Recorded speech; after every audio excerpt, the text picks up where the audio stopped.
In this video, I'll show you how to remove the watermark from Google Flow videos for free. First, open your web browser. Go to the Shotcut website.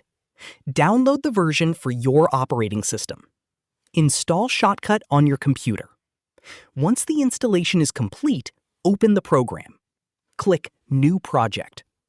Choose a folder where you want to save the project. Enter a project name. Click Start.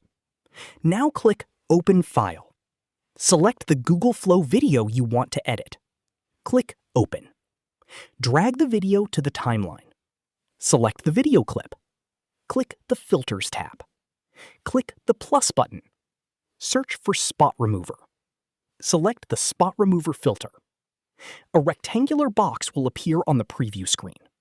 Drag the box over the watermark. Resize and position the box until the watermark is completely hidden. When you're done, click Export.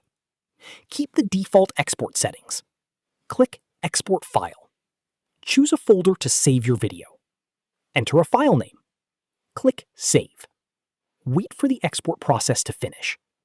Open the exported video and check that the watermark has been removed. That's it. This is how you can remove the watermark from Google Flow videos for free. If you found this video helpful, don't forget to like the video, subscribe to our channel, and press the bell icon for more tutorials. Thanks for watching.